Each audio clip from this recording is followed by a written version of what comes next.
ano, kaysa man abutin yung parehas kayong disabled. Mas mahirap yung parehas kayo hindi makaabot. Yung ganito kasi, si sir masakit na rin yung balikat eh. Yan o, naangat pa. Pero may masakit na. Meron na. Yan yung mas maganda. Saka ito, hindi ko ganun dati. Ayan. Hirap na. Hindi ka tulad dito. Okay. Mas maganda yung ganito. Ito yung sinasabi ko. Paayos nyo na. Huwag nyo nang intayin na tumagal pa. Nagaganyan pa, masakit. Susunod yan, ganito na lang. Susunod, katulad kay mami na ganito. Inaangat mo, pati katawan mo kasama na. Ayan, dito na nagkaro eh. Medyo may ano naman pala. Tapos pala may misis ko. Nagkakaw pa uwi. Ito, makakangin. Taga saan po ba kayo? Yung napanood namin, yung Staradera. Matagat Talavera. Sige, Staradera na. Taga saan ba kayo? Ay, Cabanatuan, no? Kabanatuan. Sa ano? Cabanatuan City. Dadaan lang yung Talavera yun. Pero ako sa Tagaytay ako nagkaganito. Taga saan, ma? Sa Tagaytay ko. Isa ng Tagaytay ngayon eh. Malamig pa rin dyan. Nag-umpisa to nung nagpapay ako sa ospital na nahiga ako sa bench. Kaya lang ganun. Hindi ka kang patagilid. Kung anong yung shoes mo, sir? Ibibigyan ko na lang kayo ng ano. Baka mag-alanganin pa kayo. Ibigyan ko na lang kayo ng discount para sigurado baka hindi kayo magbuntong sa Hindi daan. naman nakaplano yan eh. Ako lang ang sila. Yan, tagilid lang. Alas 4 kami umalis kanina. Ano, kasama na yung balakang yun. Malayo pa, palayo eh. Kabilang set.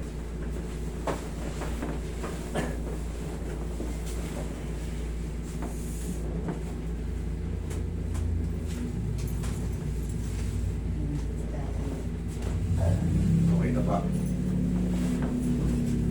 Dali lang ha. Yan. Talapera. Panood yun sa Tagaytay. Sa Cabanatuan, may ano na ngayon Cabanatuan, ganda na no? May SM na rin, di ba? Sobrang traffic. Sobrang traffic. So, Dati dyan ako nakatira sa ano, yung Piñaranda. Ito naman, sa kabila. Oo. Doon ang daan. Madaan ako niya sa Simon. San Simon, Gapan. Tapos, paloob. Papaya.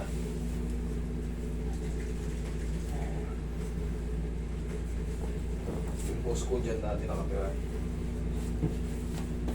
Kilala niyo yung boss ko, maniwala kayo. Sino yung provincial administrator niyo, yun ang boss ko? ayun.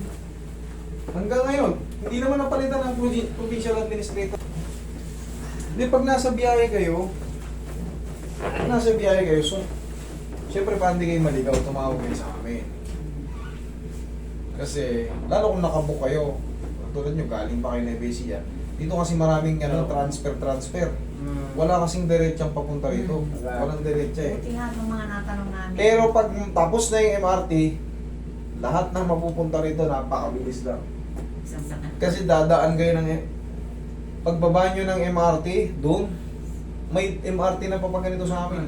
Mabilis na. Matuloy na ang ano. Oh, matatapos na yan. Mga siguro, mga 2060. Okay, inhale. Exhale. Sarap. Ito, diyan ka lang. Diyan ka lang muna, in a few seconds. Siguro mga 2 to 3 years, tapos na siguro yung MRT. Pag yan natapos yung MRT, napakadali na. Kahit saan kayo galing. Kung galing man kayo ng Davao Airport, top, MRT, yung Panort, Panort Caloocan, bababa kayo yan sa amin sa kanto. Pag pinagtanong yung pangalan ko dyan, ano na, mabilis na yun.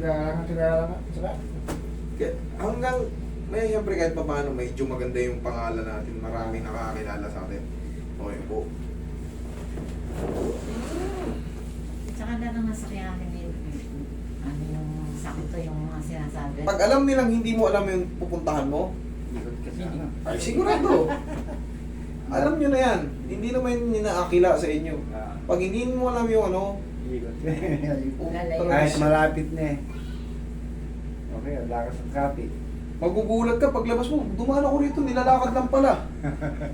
Siyempre, hindi nyo sasabihin, hindi ko to alam eh. Pero taxi driver yan, alam niyo yan. Alam. Maraming alam na daan yan. Kasi, Doon ka iladaan yan sa ano. Sa Pectus Kamatis. Pag maraming ham, sigurado yan. Mabilis ang ano yan. Pero sana wala na yung mga ganung taxi driver. Marami namang mababait eh. Relax lang. Nabiktima rin ako niyan eh. Kahit driver din ako. Sinabi ko sa kanya, taxi driver din ako. Sinuli mo ako eh. Kinalahati yung binayad eh. Kirahin mo pa ako ah. Ayaw pitik-pitik yan sa ano. Sa metro.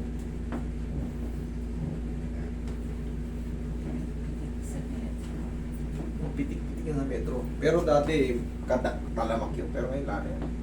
Oh. Oh, Basta! mulog eh. Malog na maluwag. Okay, sige, mag-ingat kayo ron. Bibigyan kayo ng discount niyan.